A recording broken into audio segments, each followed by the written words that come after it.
was grand final day in Melbourne, and 107,935 wildly cheering fans were at the MCG to make it a real beauty. Hawthorn, the Hawks, to their supporters, were after their first premiership. The huge crowd, a record since reserved seating systems were introduced, saw the Hawks begin nervously. In fact, in the first quarter, they made many mistakes and were 10 points behind. Then, urged on by feverish supporters, the Hawks began to wear the Bulldogs down. Footscray had won its way to the grand final with its speed, but the young team found Hawthorn too strong. The Hawks were soaring to victory, and the final goal made it Hawthorn 94 and Footscray 51. A decisive victory to give Hawthorn the first premiership in its history. Hawthorn Football Club has a proud tradition, being the most successful AFL-VFL club over the past 50 years, as celebrated here in the Hawks Museum. I was lucky enough to experience success with the Hawks through the 70s and 80s, in an era often recognised as one of the most dominant in the history of our Indigenous game. But all that success was built on a foundation stone set in place by those men who toiled away in the brown and gold for decades upon decades, until we finally broke through for our first premiership in 1961, on which all our future success has been built. Our 1961 team were our first premiership side, and to those men we all owe a debt of gratitude. This is their story. You'll never forget, especially the first one, and that is something that they can never take away from that side, those players, that we were the first ones to put Hawthorn on the map.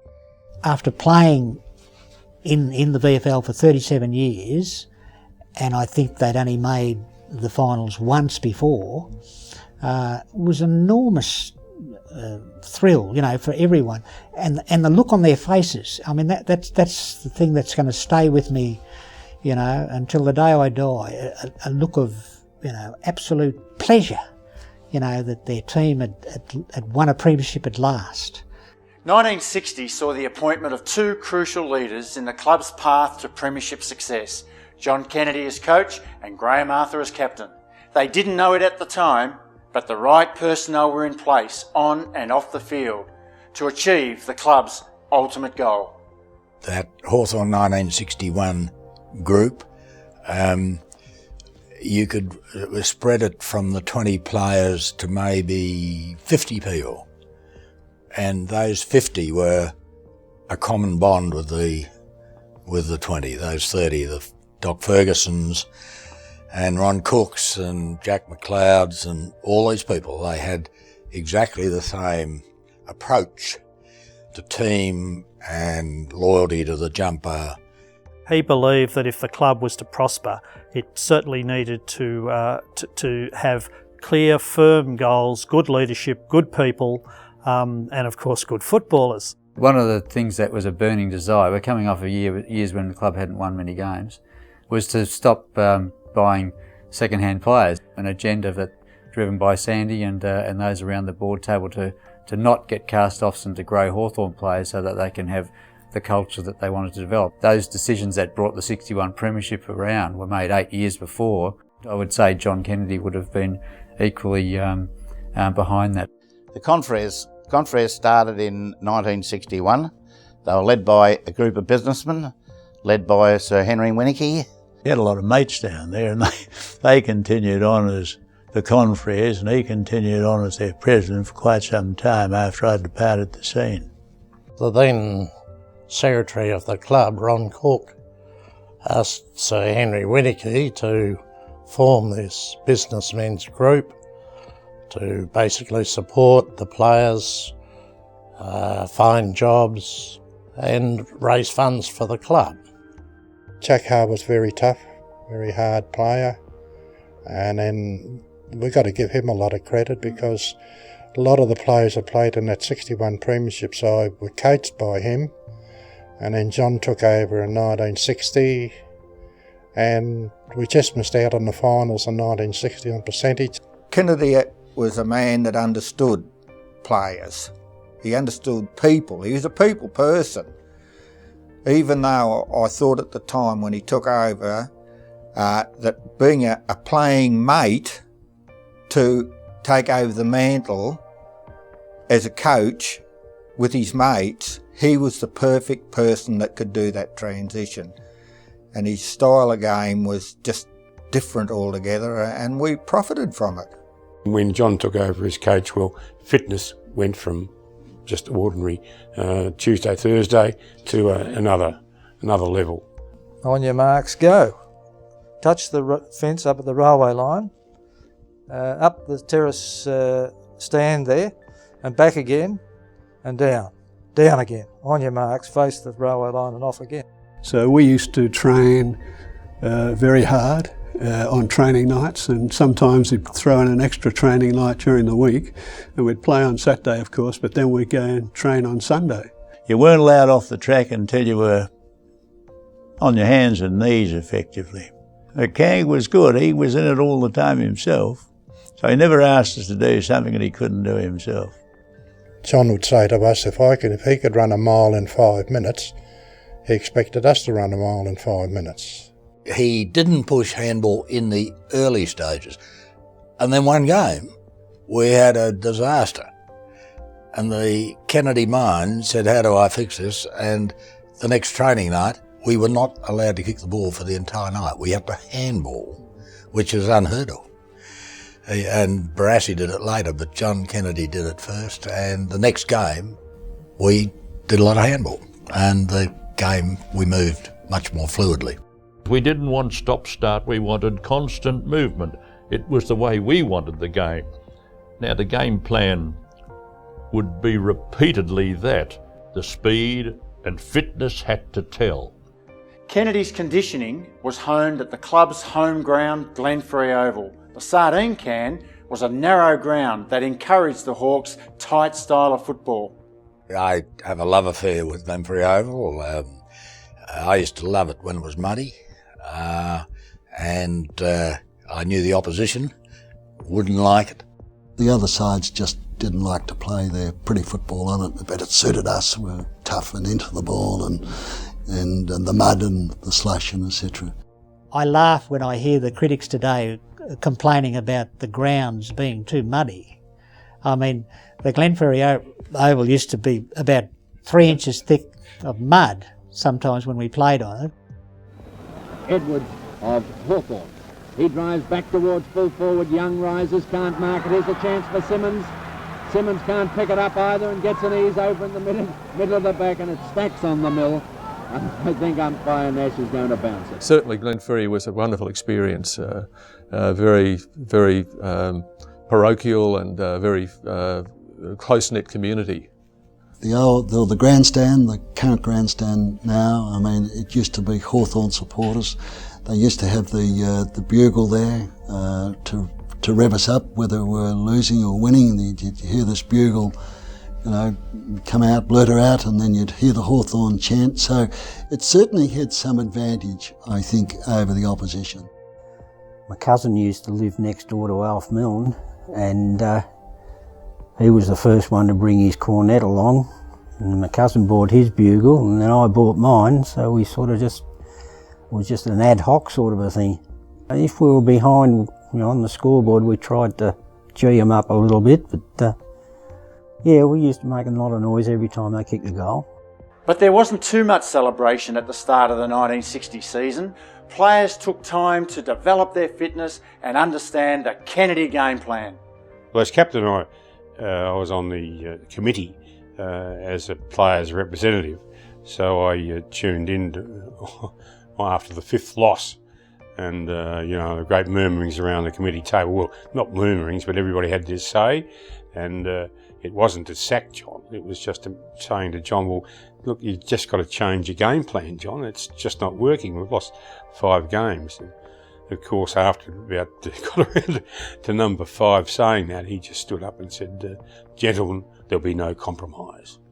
And as the season progressed in 1960, the momentum built up, and we got through the season, I think, and just missed out on the 4, just on percentage. 61, we were ready. I think we'd been in the oven for long enough.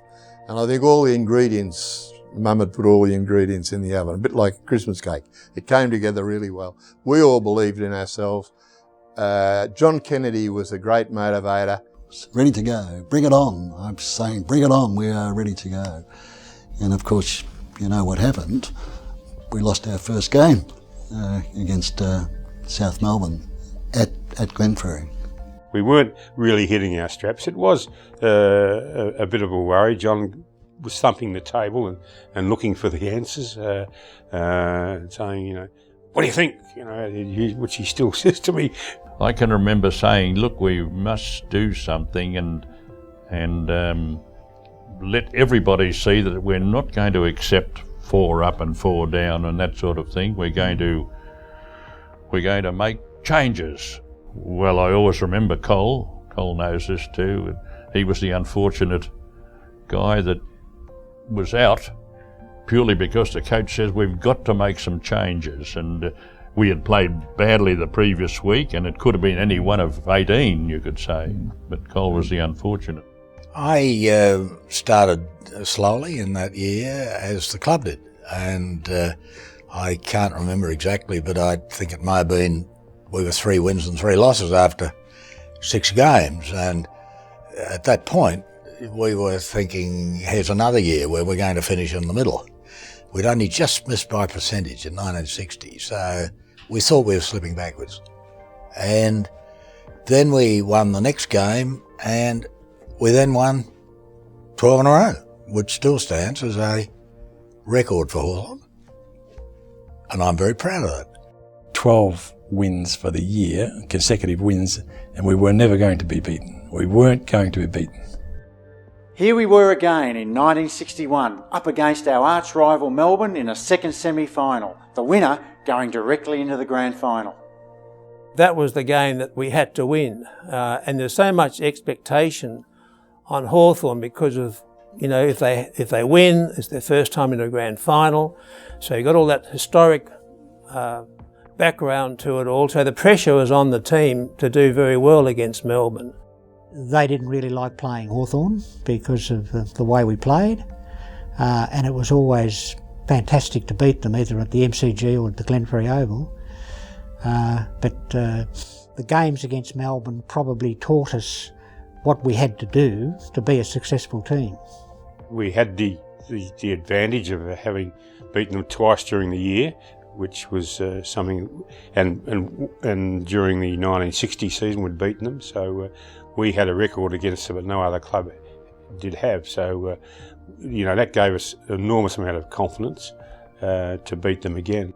It was another hurdle we had to overcome. As mentioned, they were the yardstick, and they were a good side, a very good side. We started badly that game. I think Melbourne had 4 goals on the board, and we didn't score our first goal until the 23-minute mark of that first quarter. Oh, on the wing, I was just desperately running up, pushing my legs as hard as I could to keep covering Melbourne blokes, because they were such a good team at winning right at the end. My greatest memory of that game was turning around and seeing Laurie Mithun lying on the ground. I thought he must have had heat stroke or something. I was about to say, "You okay? I'll help you up." Everybody thought Laurie had run into my forearm. Of course, I was totally innocent. You know, I was a very fair player. And I didn't see it all. I don't know whether Brendan dropped someone or Jack Winicky dropped someone. Laurie Mithun, I think it was. And caused a bit of a stir. I can remember seeing Graham Arthur with the ball between his feet, going closer to goal because he had the free kick on the forward line, and I think he ended up about 20 yards closer to goal than he should have been, and kicked the goal.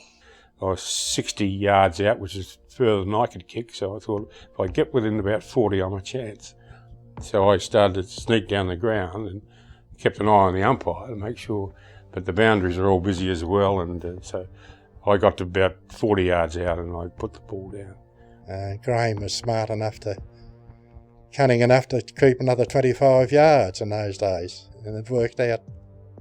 It's just nice for us to win that game and put ourselves into the grand final. And that's it's only 20 yards. I know some people have stretched it to 40, and it was about 20, yeah. And so I sunk the goal. And Melbourne blew it because they then picked on jumpers, and then Pecky and Mort, Graham Arthur, I think between the two of them kicked about 4 goals, and we're only down by a goal at half time. Now, that would still be important for us because we knew we had the staying ability to run them down in the second half.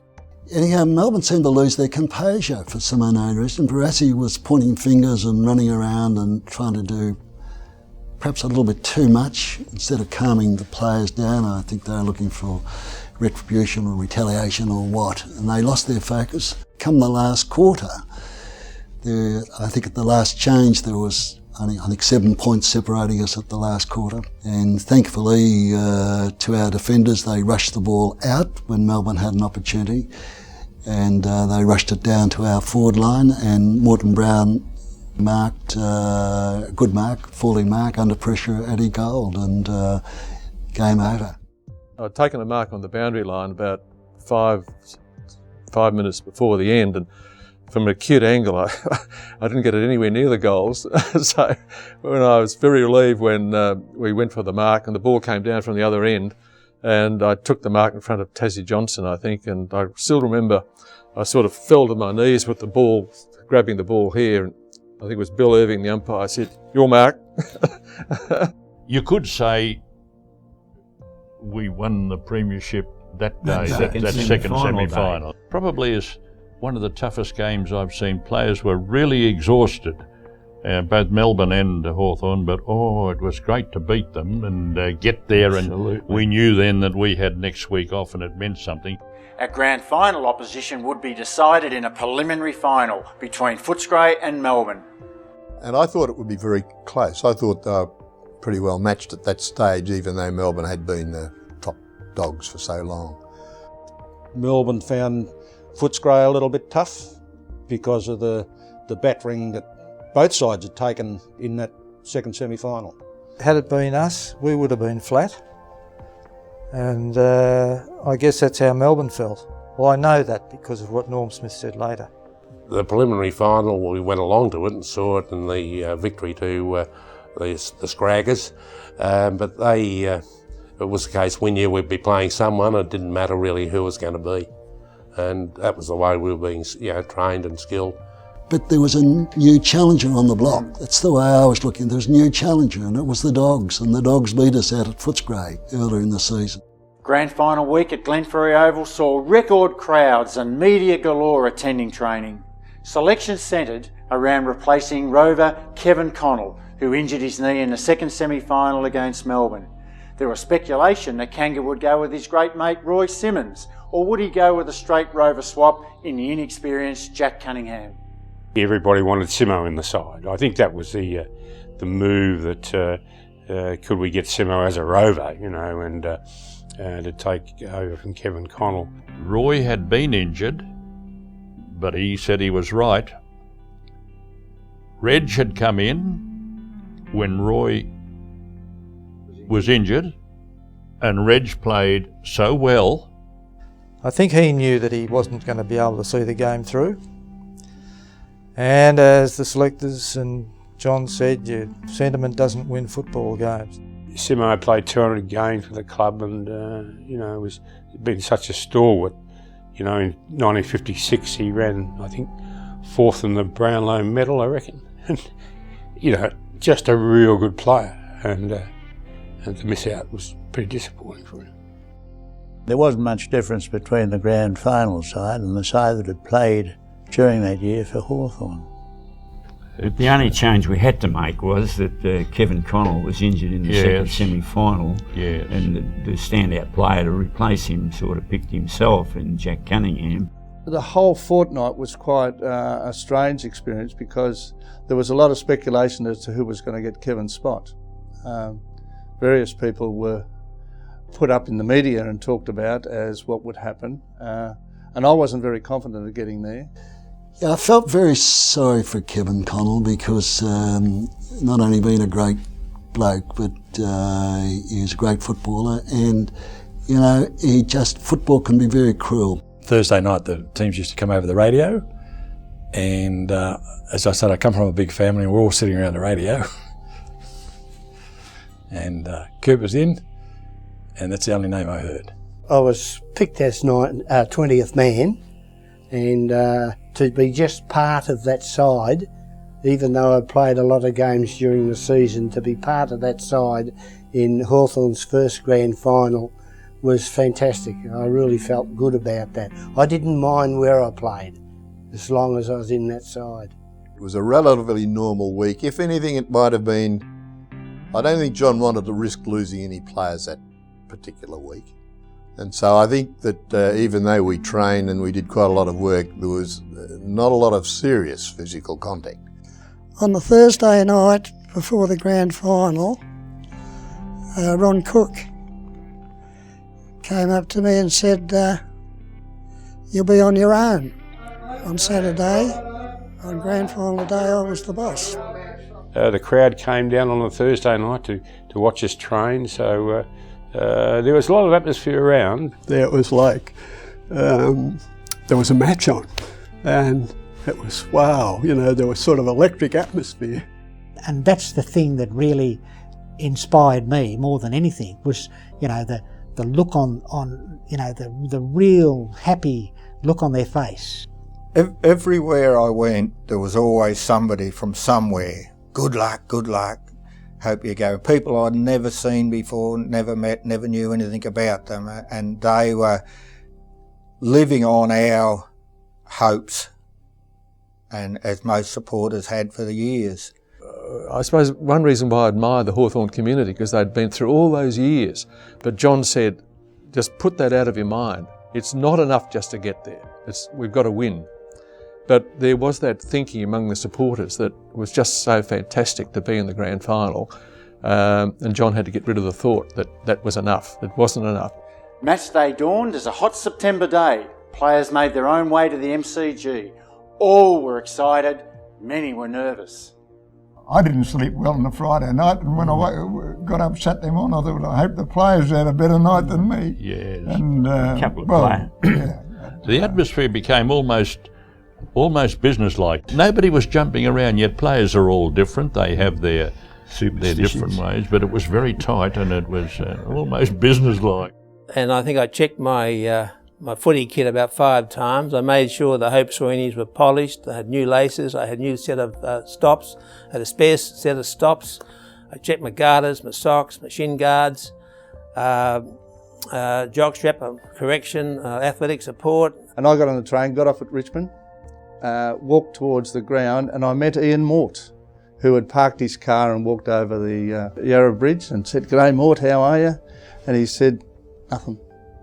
Didn't say a word. I walked right across to the ground with him and I said, "Oh, Mort, you all right? Everything okay?" "I can't speak," he said, "because I'm so nervous." He was really, really nervous. And I was chatting away like as if it was just another day. We met Dawn and Pecky there, and he's going through his bags. He's got his jumper, he's got his boots, he's got his cigarettes. No chewy for Pecky, and he went off his bloody brain.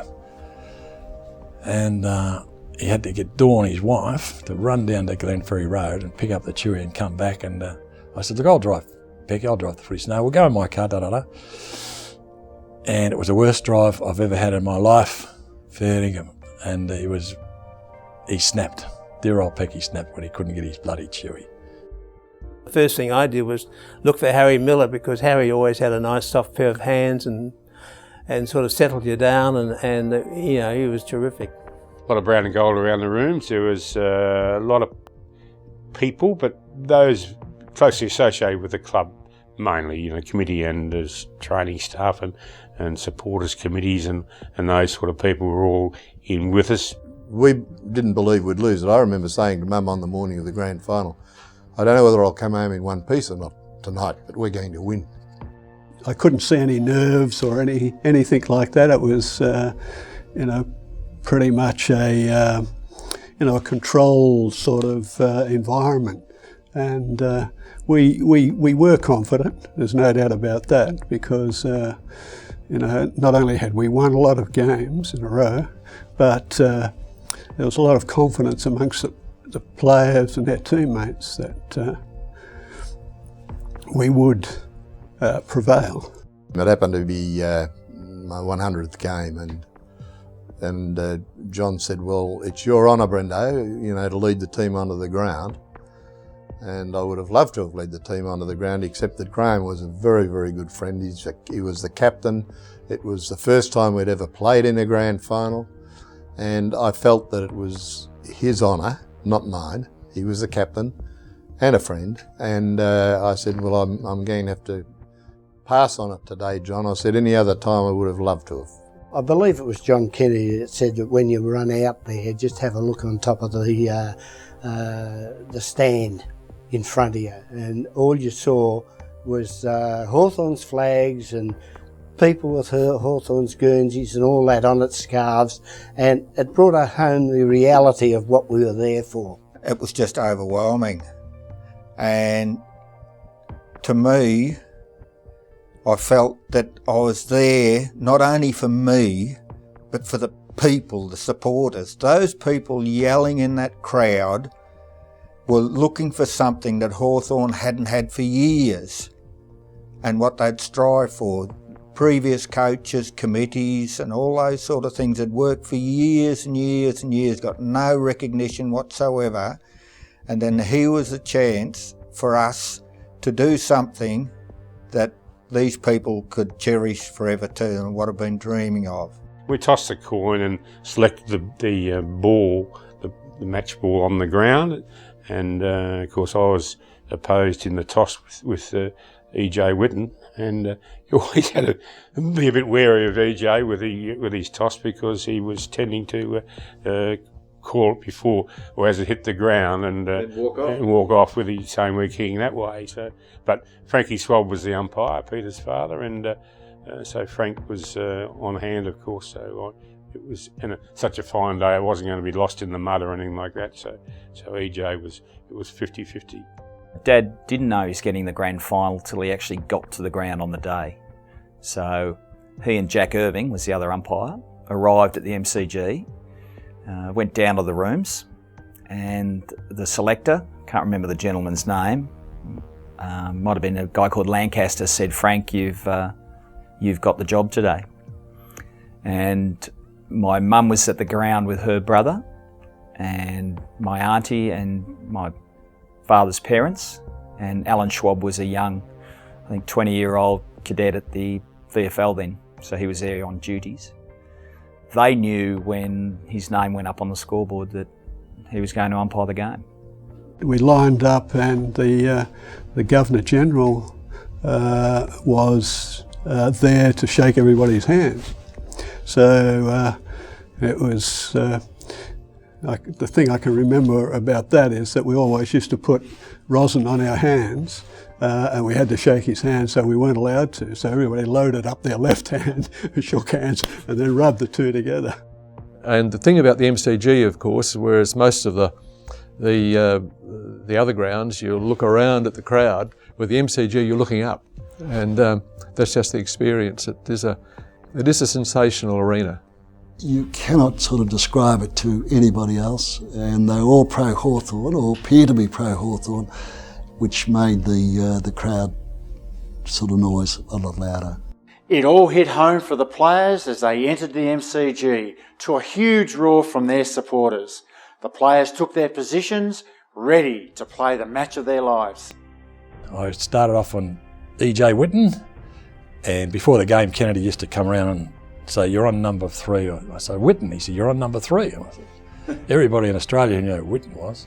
So I went down there, and there was some worries in the paper about him not playing this Saturday about crooked leg, but he was all right. He come out and I said, "How's your legs, Ted?" You know, he shook my hand, and I don't know whether you know Whitten's got the shake hand crunch. He used to crunch. Oh, yes. I reckon I nearly broke my hand, and lined up on him, and it was just an honour to play on him. He's the best player that I've seen, except for Graham Arthur.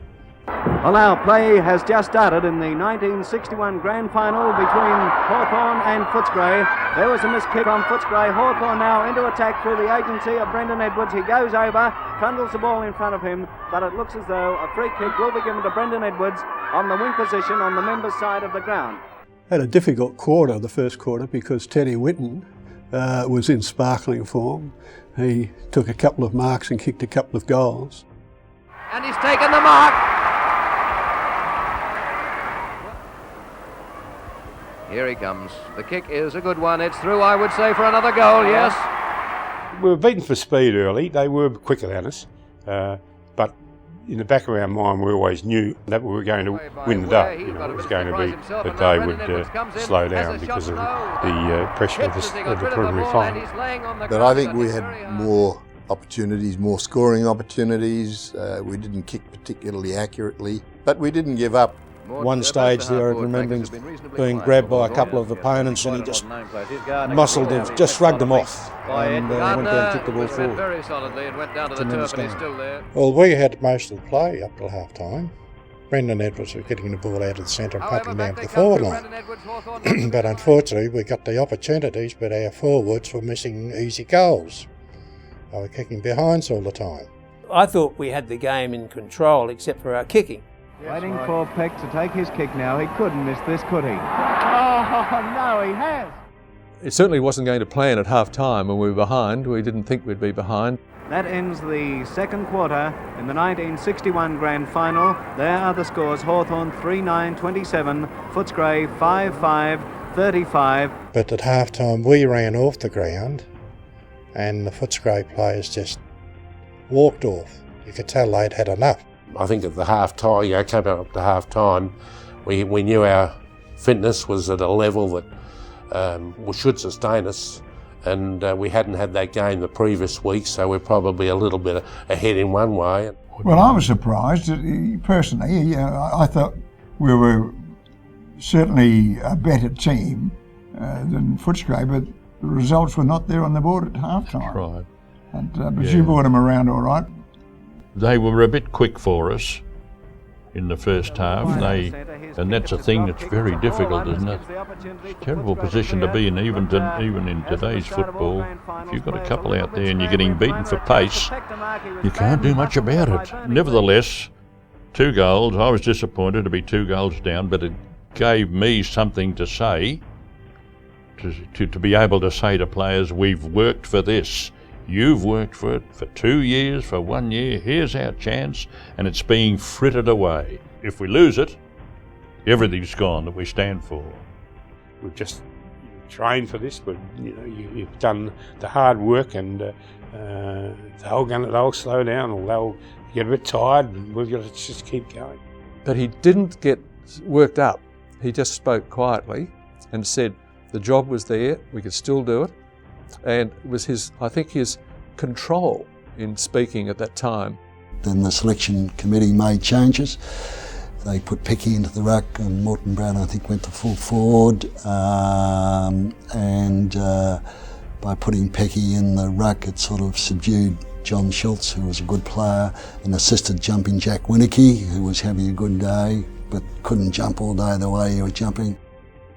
There's the score as umpire Frank Swab moves in to bounce the ball for the start of the third quarter of the 1961 Grand Final between Footscray and Hawthorn. Brendan Edwards, he drives the Hawks well into attack. Down it goes, and the mark has been taken there in the centre half forward position by John Winicky. Winicky drives, right foot kick, right down into the forward pocket. A chance for Graham Arthur to mark, and he does so. Graham, the Hawk skipper, coming in to take his kick right down into the teeth of goal. They set themselves up, they go, and the mark has been pulled down for Hawthorn by Hill. Coming in to take his kick, tries to run around, he kicks, and yes, in the first few seconds of the third quarter, Hawthorn have booted a goal. They needed that one.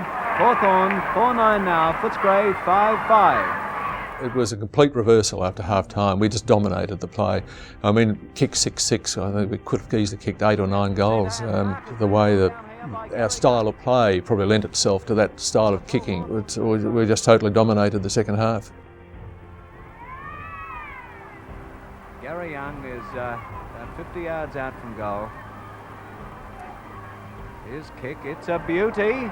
It's a ripper, this kick. Up they go. It's almost marked right in the teeth of goals there. But eventually it's Law trying to get his foot to it. Can't do so. He's tackled by players right, left and centre. And eventually it's kicked. Snapped up very quickly. And kicked by Graham Arthur, a captain's effort from the skipper of the Hawks. We were much stronger. They were certainly probably a bit quicker. But I mean, Kanga had really raised the bar on the fitness side of things. So it was only a matter of time before we ran them down. Our second halves, if you look back through that 61 year, our second halves were our best halves. And I thought then, even though we were only down 8 points, I think it was, you know, we're going to run over the top of them. Quite gain possession. It's kicked off the ground there by, they're trying to work that one out. Trying to pick up that player. It was Ian Mort. I think probably the most significant thing was putting Pecky in the ruck, and he was fantastic. He was fantastic. John Schultz was a ruckman, a Brownlow medalist, and he really cut him out and made it easier for me to come over the back and tap and things like that. Peck, who started off at full forward, is now rucking for the Hawks, and rucking mighty well too, because Schultz has been almost shut out of the game. In terms of palming the ball out over the back, and yes, it did help us enormously. Ted Whitten was the one Bulldog man, and he was determined that there was always going to be a chance. He ran through Brendan Edwards. However, still Hawthorn are into attack. Oh, see that Brendan Edwards go down there. Teddy Whitten ran straight into him. Graham Arthur wasn't Brendan Edwards. Anyways, on the ground. A very, very solid one from Teddy Whitten. And to his credit, Brendo got up, as John Kennedy would say, and don't lie on the ground. And Brendo got up, and none of the players really would have known that he was knocked around as much as he had. Teddy Whitten was told by Jack Collins to get rid of me off the ground, and he certainly tried. But I don't remember anything of the game after that. One of the trainers gave me the ball and said, "You've got a free kick." Apparently, that's what he told me. He said, "I don't remember this." And I went back and took my free kick. But yeah, you had to get up. Just shook him off, shook his head and got up again and just went on with it. You know, all the things you remember about the 61 grand final, it's Brendan Edwards. His game that he played was just outstanding. Absolutely outstanding. You wouldn't, like, to get 35 or 36 kicks, you know, averaging 9 kicks a quarter. Not that he handball, by the way. He'd have a sore toe from the number of kicks he had. Clearing now. Here's a chance for Fisher. Fisher picks up, drives right into the teeth of goal. Fish was a very much a vital cog in the whole team, and certainly in the 61 premiership team. He was quick, and he could maintain that right through a game, and he was running just as fast and as hard at the end of the game as he did at the start. The Bulldogs fellows didn't have the fitness we had, and John Kennedy's urging to make no mistake about getting the best chance we'd had in 36 years to get a flag for Hawthorn, and it was so important. And of course, John always was for the jumper. He played for the jumper. Turn out of trouble, get his left foot to the ball, put it right onto the half-forward flank for Hawthorn. 3 Hawthorn players there, one of them must get it. It'll be a kick for goal, and it could go through again for another goal, and it has! Nalda. What a handy player this is, Reg, to have coming on as your 19th man. He's a handy boy and a 19th man, Jeff. He could be in my side any time, this chap, but still, that's just how strong Hawthorn are at the moment. I believed that we were going to win it. I never had any doubt in my mind that we were going to win that game. And I think most of the players probably felt that. So, yes, there was a sense of relief insofar as, yes, you can't stop until the final siren, as you know. Sides the ball up. Here's the ball. The Wren comes in. There's the final siren. The final siren. And Hawthorn are premiers for the year 1961. The first premiership for Hawthorn. Congratulations to them from all sporting fans. There is the scoreboard. Hawthorn 13-16-94, Footscray 7-9-51. When the siren rang, it was just enormous satisfaction. We've done it. It was the first one. Fantastic feeling. I can remember specifically that I wasn't going to swap this Guernsey with anyone. I kept mine. Suddenly here we were, we'd achieved what the club and especially John used to remind us about, is that we were trying to achieve and gain the respect of our opponents. And popularity didn't matter so much. It was more important to be respected than to be popular. Both Teddy Whitten and Graham Arthur, after the game, they were, their sportsmanship was fantastic. Ted would have been so disappointed, yet he gave so many accolades to Graham and the team. It was, lovely. Out on the dais, and he was smiling his head off and patting me on the back and saying, "Well done, Mort," and having a great old yarn and about the game. Now, if you caught doing that, you'd be given a kick up the bum, wouldn't you? I can remember going in the rooms afterwards. It was extraordinarily hot, and because it was so hot and there were so many people in the room, we got up onto the lockers. So a number of us were sitting up on top of the lockers and the crowd was down below, and I remember there were friends of mine down there who weren't Hawthorn barrackers. They got into the room somehow. I think it was just everybody felt that it was an enormous achievement for the club. The overall sensation there was that a debt had been paid, which was quite remarkable, and the supporters just couldn't believe it. Most of them crying and we always thought we'd do it, but we'd never believe we'd do it, and now we've done it. Look at us. He was extremely proud of the 61 year, but I think he was also more proud of the fact that he and others delivered something to so many people that had waited so long to see, and that was a premiership. Everybody was just jumping up and down and singing the Hawthorns theme song, and it was just an amazing atmosphere. He was beside himself with joy at what had occurred, and I think that the Herald Sun on the Monday morning with the cup upside down on his head, which was not the sort of look that you'd expect from my father, this really said it all. He had a great night. It was the culmination of really a decade's work, that premiership. Victory, a premiership at last, our first. 20 footballers had cemented themselves forever in the history of the Hawthorn Football Club. Lifelong mateship, a bond had been formed through hard work and sharing the ultimate prize in footy. The team had a vast range of characters and abilities, but also backgrounds and professions, and that didn't matter a jot, and that was the important thing. Here's a fellow who went on to be senior judge of a high court, putting his arm around a fellow who is a plumber or a tradie or a truck driver or whatever. None of that mattered. We were just 20 blokes who were the same. Simo and his banjo, he made it.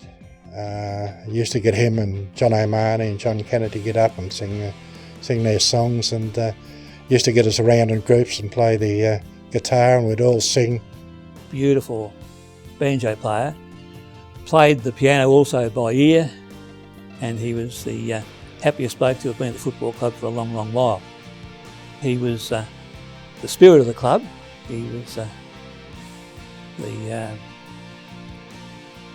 fellow who dealt out all the accolades. He welcomed people when they came into the club, made them feel at home. Everybody had to learn a song, and the coach, he had his special song, and everybody had to get up there, and it wouldn't matter whether you could sing or not, but you had to get up there and have a go. And I guess that sort of brought everybody together, and it really was. It was a wonderful atmosphere.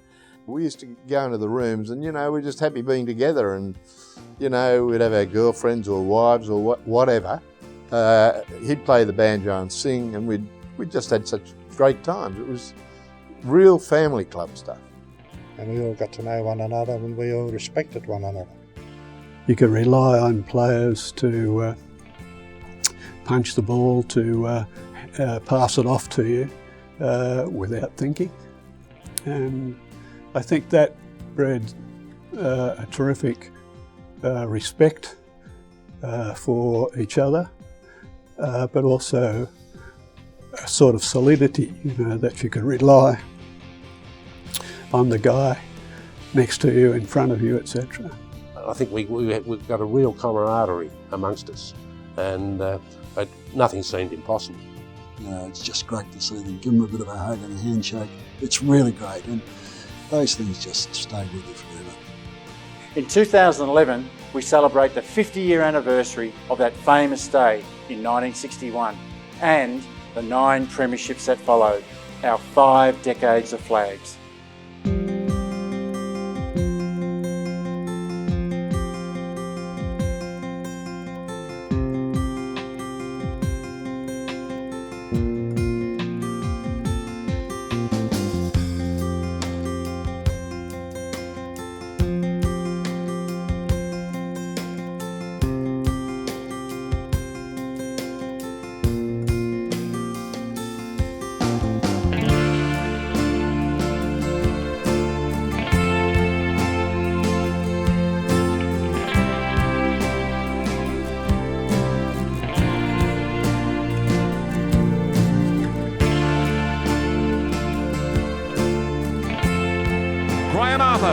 To present the Premiership Cup of 2008 to Sam Mitchell and Alistair Clarkson.